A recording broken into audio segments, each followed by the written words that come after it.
ang nanay mo mayroong pinagkakautangan. Ako, delikado to. At may pupunta sa bahay niyo, makinig ka, marap ka sa akin. At may pupunta sa bahay niyo para singilin siya.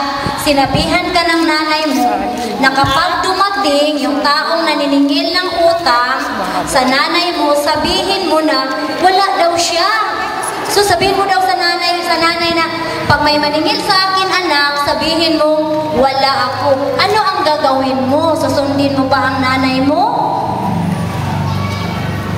Opo. Bakit mo siya susundin? Nandoon lang naman siya sa loob. Halimbawa, itong kapitbahay niyo, naningil ng utang ng nanay mo. Sabi, asan yung nanay mo? Kasi may utang siya. Tapos sabihin ni nanay, sabihin mo wala ako pero nagtago lang yung nanay. Ano, susundin mo pa rin siya? Hindi. Hindi na. Bakit? Kasi gusto ko lang yung magulang ko. Love niya daw yung magulang niya, kaya hindi niya susundin kasi kasinungalingan. Very good. Palakpakan natin si Jare. Thank you, Jare.